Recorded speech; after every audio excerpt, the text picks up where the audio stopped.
What if I told you that free speech in America is not without its limits? With campus protests throughout the country involving the Israel Gaza conflict, many have argued that free speech on college campuses is under attack. But what is the extent of free speech? Does it apply to college campuses and students protesting? And are there any limits to it? If so, what are they? Those are all imperative questions in this conversation, and we're joined by none other than Dr. Adam Carrington of Hillsdale College to break down those questions and more. That's all coming up right here, right now. I'm Sam Chen, and this is Face the Issues.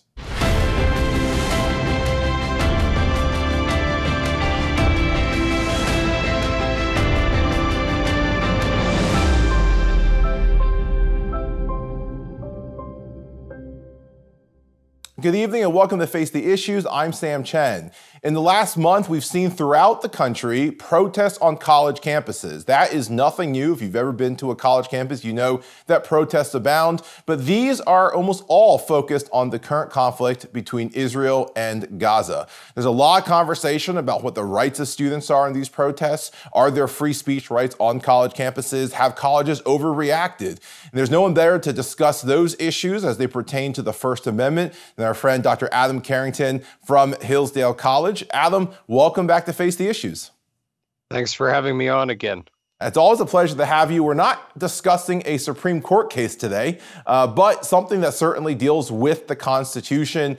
Adam, the First Amendment of the Constitution lays out a number of these rights, and of course, among them, the right of free speech, probably one of the most cherished rights for Americans. Before we get to the specifics of what's happening on college campuses today, is the First Amendment something that is just blanket, or are there limits to the First Amendment? And if so, where do we find those limits?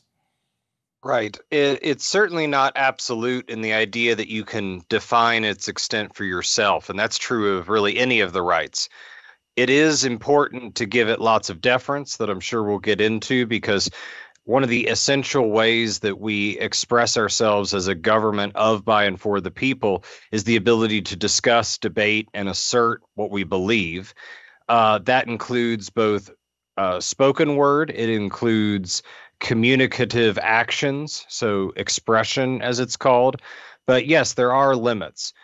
Some of the limits are if it is connected, the Supreme Court has said this, to what's called imminent lawless action. So, in other words, if it is instigating or participating in otherwise illegal activities such as violence against others, then it's not protected. Other restrictions are time, place, and manner. So it's not what you're saying, but it's when you're saying it, where you're saying it, and sometimes some of the ways you're saying it or what's attending it. So those things are limited, but even those limits are themselves pretty small. The Supreme Court, and I think our culture in general, tends to give pretty wide deference to speech, again, in the service of the idea that this is how we articulate what we think is good and just, what we think the country should do, and how a Republican form of government is moves forward with whatever it thinks it should do. And to your point, free speech is referred to as one of the preferred rights. Can you walk us through what that preferred rights doctrine is, what that idea is, and how free speech has been shown that deference over time? So by being preferred, it does mean that it gets extra, you could say, protection, or maybe a better way to put it is the government has a higher standard to prove that it can restrict that speech. And maybe the clearest way that its preference has been shown is that the court will sometimes put in what are called standards of scrutiny. In other words, what does the government have to prove in order to clearly restrict a particular right or a particular action? So rational scrutiny is very low. Almost any government action can be justified that way. Intermediate scrutiny, that usually happens with regulations of disability or gender, is the government has to prove a little bit more, a little bit higher standard to be able to do its limitation. But then speech is given what's called strict scrutiny. And strict scrutiny means that the government can't just have any old reason for doing what it's doing. It can't have just an important reason. It's got to have a compelling reason to restrict your speech. And that compelling reason has to be some of the highest and most important things government needs to do. And it needs to be done also in the most narrow way possible. And if there's a way to be proven that it could be done less narrowly, then the court will strike it down. So we don't have free speech absolutism in the sense of no limits, but the deck is stacked heavily in favor of speech and against regulation or limitation of it. Adam, the idea here of free speech, we often hear this, especially in the news right now, that it needs to be content neutral. That a lot of times you hear, if you go online, you do a quick search, you'll hear a lot of people online say something like hate speech is not protected speech, and yet you and I both know, in fact, it is. Can you explain this idea of why free speech or free speech being content neutral and why it is that way?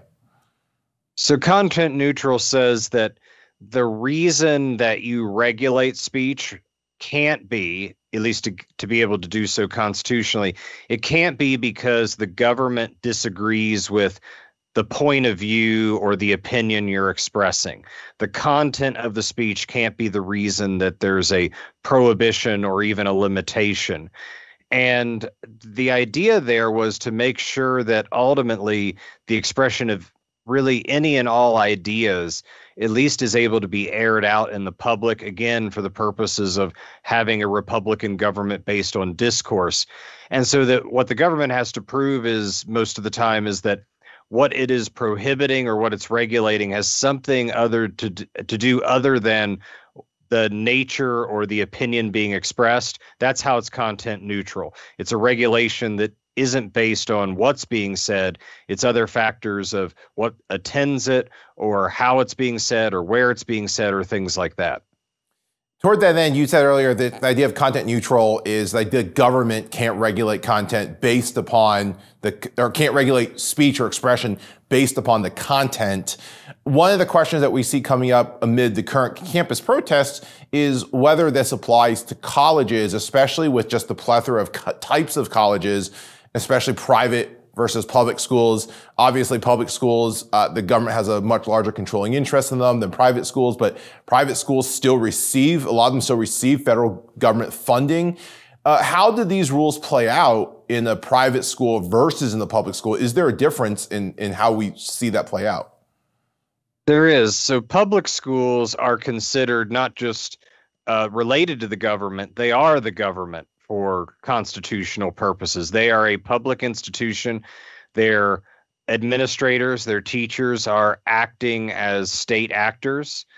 So they are held to basically the First Amendment protections and limitations on government that other entities are. There's not a whole lot of difference, practically speaking, between them and other state governments or the national government on this. However, private, as you said, the rules are different. Depending upon if they take government funding or or what kinds they take, there may be strings attached to that funding that have some First Amendment connection. But that's not so much constitutional First Amendment as it is just statutory. So at any point, a university could scuttle those funds, get rid of those funds, and basically regulate speech as they would like on their own campus. And even with the government money that they get, they do have a wider berth to act because in the end, the First Amendment, first and foremost, really only restricts government action. And as long as the entity is private, it may be moral for them to follow the dictates of the First Amendment, but they're not constitutionally obligated along those lines. So do students forfeit their rights? Like if you're, for example, if you're going to a private school, I think the school you're at right now, Hillsdale College, is private. Our shared alma mater, Baylor University, is private. Do you forfeit First Amendment rights if you're a student going to those schools? Well, there the question is, again, who do you ultimately have a First Amendment right against, as far as at least a legal, or I should say more specifically, a constitutional right? And the argument is that the First Amendment says Congress shall make no law abridging the freedom of speech. So so ultimately, the First Amendment protection is against the government. The government is not the one that's allowed to shut down speech. What you run into a little bit with private organizations is they themselves, as private actors, do have a right to speak as well. They have what's called freedom of association. So, for example, that freedom of association to only unite with people who are of a similar mind to you actually protected the NAACP in Alabama when they were trying to protect their membership list and speak in defense of African Americans that didn't have their civil rights. And so there's sort of a balance there. Does that mean that a place like a university or college shouldn't respect free speech? I think that goes against their mission. I think it goes against their reason for being. But they're not held to the same constitutional standard because ultimately the First Amendment is targeting the government while trying, I think, to teach the rest of us how we should act, not necessarily dictate how we should act toward each other. I think it's a great distinction between the legal standard versus perhaps a moral standard or a virtuous standard, as Aristotle might say. Adam, I appreciate you breaking down that understanding of the First Amendment specifically as it pertains to free speech. I think a lot of the debate over these campus protests actually just come down to understanding what the First Amendment does and does not do. So we're going to cut the break. When we come back, we're going to talk specifically about what's happening on these college campuses. Don't go away. We'll be right back. Face the Issues is produced and recorded in the studios of Lighthouse TV. Positively different.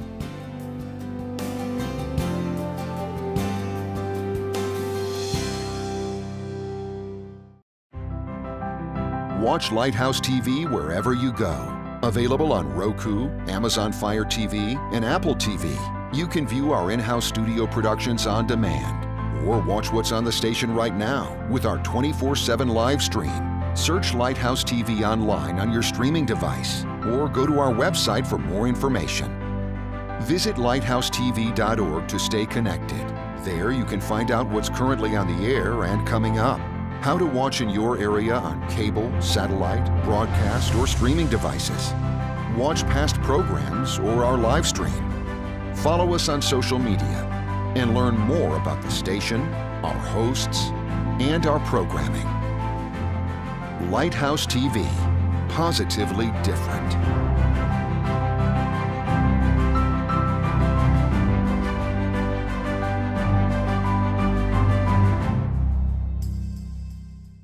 Welcome back to Face the Issues. My guest again is Dr. Adam Carrington of Hillsdale College. Adam, let's pick up right where we left off. When we look at these college campuses around the country where there have been protests this past month, specifically dealing with the conflict in the Middle East, the Israeli-Palestinian or Israeli-Hamas conflict over Gaza, there's a wide range of protests that are going on. The ones that we've seen, a lot of them are encampments where students are camping out on campus grounds. There's been traditional protests, marching. There have been signs, some of them calling for the genocide of Jewish students or for a repeat of the events of October 7th. Police have been called on some of these campuses. First of all, is there a line drawn here when it comes to the First Amendment with these protests? And where do you see that line being drawn? Yes, I'd say first there are some of the distinctions that we made in the last segment, which is private versus public universities. Private universities, again, I think have even some power to shut down certain perspectives, whether they should or not. Think of, for example, a particularly Christian university. Could they regulate speech that's atheistic or something like that? So there's more power there to be done. But even at public universities, I would go back to the idea of time, place, and manner restrictions first.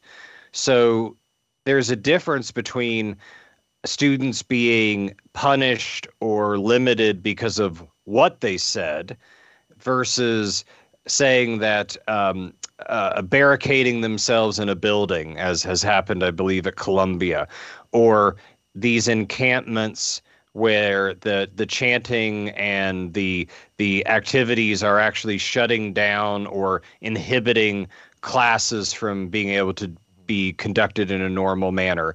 Those could be reasonable restrictions. I mean, you'd have to look instance by instance, but they would not necessarily violate the First Amendment to say this isn't the time, the place, or the manner. The calls for genocide could cross into, depending upon the instance, of the imminent lawless action. You can express unpopular views. You can express even views that most of society would find degrading or even evil.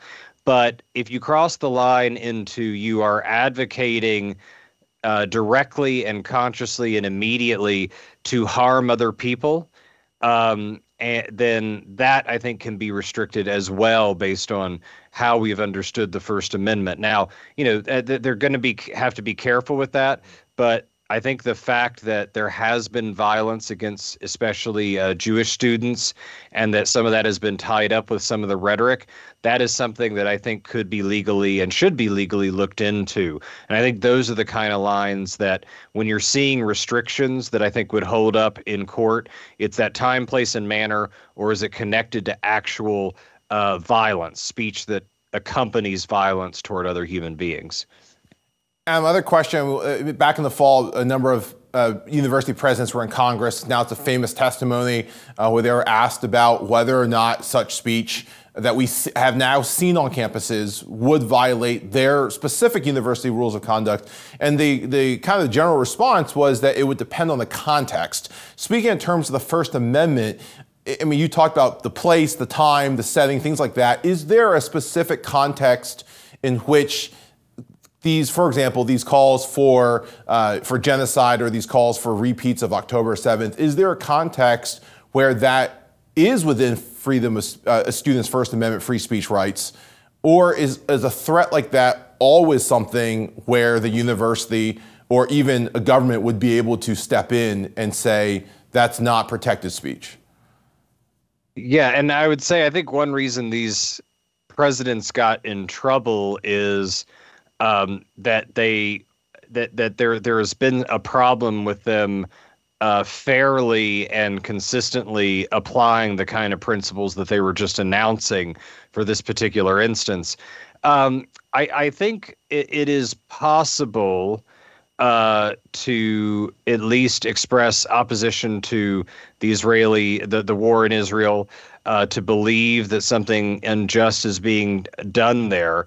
I think calls, though, to actually murder other people, to wipe out another people group, it's going to be harder to justify that that's not calling for a kind of imminent lawless action.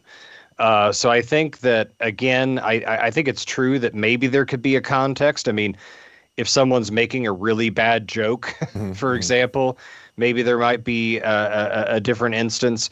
But I would say that if you are actually saying not, wouldn't this be nice, but if you are actually making a call for this to happen, then I think that gets more traditionally into the realm of an actual attempt to instigate violence. And again, it's the connection to the action itself. You would have to show that there is a connection to at least an attempted violent action or an attempt to create a violent action that would make it happen. If you can prove that's not the case, then however vile it might be, there would be protections there. So again, I guess I would say the presidents weren't wrong to say that it could depend upon context, but when you're actually actively making that call, you're starting to shift the burden of proof toward justifying how are you not doing that to try to actually harm other people. Other question on that is a lot of these campuses have brought in the police force. At Columbia, the NYPD have come in, UCLA, the LAPD have come in. Now that you're involving, these are private institutions, well, UCLA is a public institution, Columbia a private institution, but now you are involving city government. You're involving the police department, the bureaucracy of the city. Is there a place here for police force? Is this excessive? Does this I mean, is this constitutionally protected, or what's the relationship here as far as the police coming in and clearing out some of these encampments, or even in some cases arresting students? Well, it could be legal in the strict sense and excessive at the same time. If it is an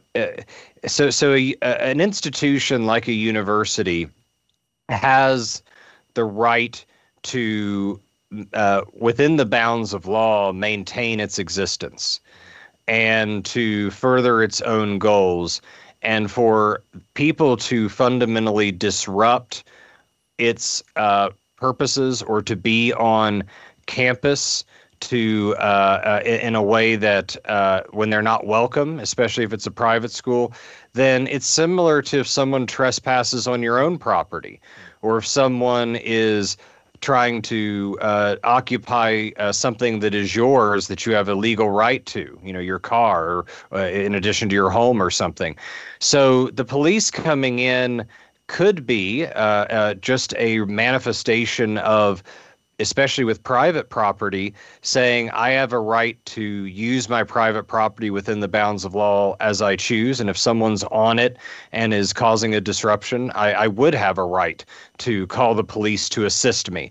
With public universities, it would just be similar to the standard. Are they enforcing legitimate First Amendment rules? And again, universities would have at least time, place, and manner abilities. I'll give another non-campus example.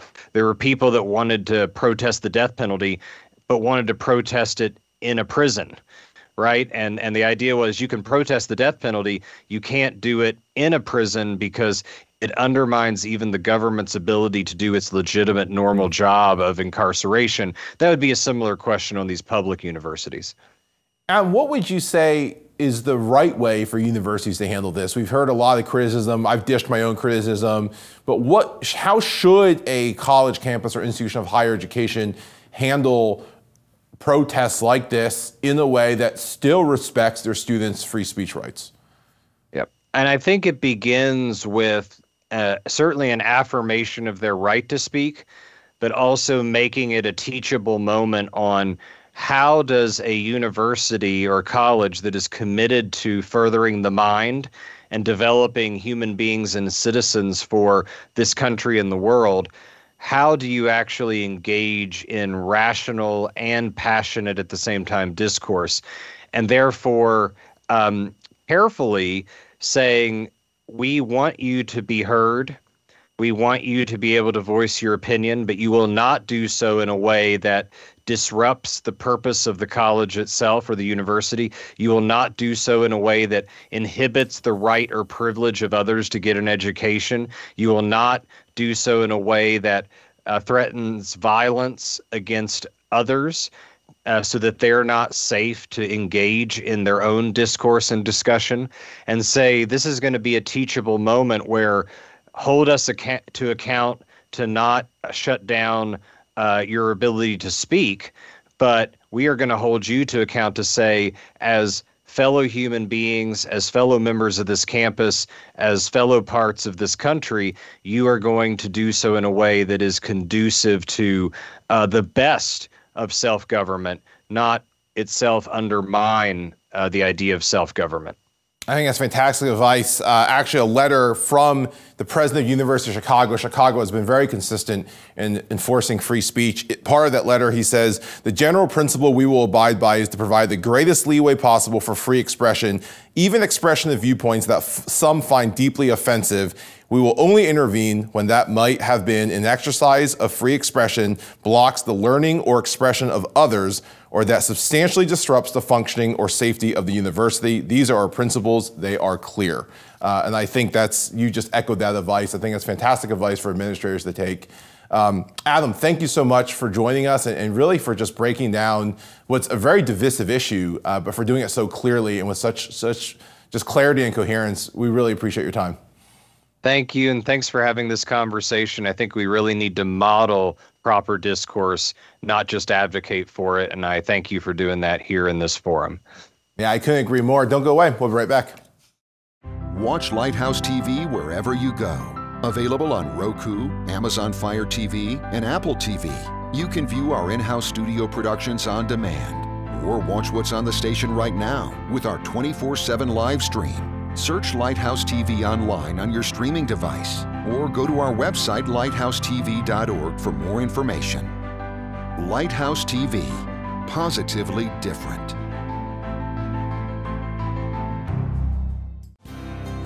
Face the Issues is produced and recorded in the studios of Lighthouse TV. Positively different.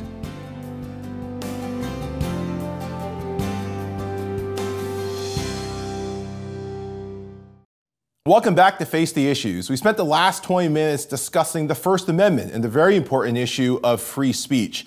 But amid these protests, there's another issue that is just as, if not more important, the idea of truth and our pursuit of truth.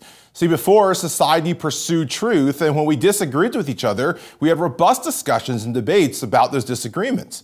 But today, we no longer pursue the truth. We're often told there is no truth to pursue. So instead of having those conversations or arguing over ideas, we end up with encampments and protests or calling for a global intifada against those who disagree with us. We've replaced a robust pursuit of truth and virtue with a pursuit of power. Now, a lot of this falls in the responsibility of students. We see they're assaulting other students, vandalizing and occupying buildings, chanting for the extermination of an entire people. And if this looks familiar, it's because it is. We saw the similar things on January 6th of 2021 at the U.S. Capitol and the march in Charlottesville in 2017. Let's be clear. If your response to ideas that you don't like is not to listen, understand, and come up with a better argument, but instead to hold campus hostage and call for terrorist attacks on the entire race or religion, then you don't deserve the diplomas that you're about to be handed. But at the end of the day, students are responsible for their actions, but it's really the leaders that have let this get out of hand. College administrators have created the environment that we see on campuses today. Colleges are canceling exams and commencement, and this time, there's no global pandemic to blame. At the campus that I work with, I offered to host a conversation, multiple conversations, with both Israelis and Palestinians to gather their viewpoints and a chance to educate the larger campus. But this idea was shot down because it was a sensitive topic and students might be offended by what was said. But if we can't have these conversations on a college campus, then where can we? For institutions that clamor incessantly about increased diversity, we do seem to be afraid of any real substantive diversity. So what's the solution? We need to pursue light instead of heat in our conversations. Instead of burning those who disagree, whether figuratively or literally, we need to aim to highlight where and why we think they're wrong, and then listen to them as they do the same for us. Remember, our differences are a strength. In fact, disagreement and differences are the bedrocks of diversity and tolerance. It's the height of arrogance to believe that we can't ever change our minds or even learn from those with whom we disagree. But all of this only makes sense if we believe that there is a truth worth pursuing and we go after it. And that is a goal that all of us can pursue. That is our show for this evening. Thank you for tuning in. And again, my thanks to Dr. Adam Carrington for joining us. We hope to see you again right back here next week. Until then, my name is Sam Chen. On behalf of all of us here at Face the Issues, thank you. Good night.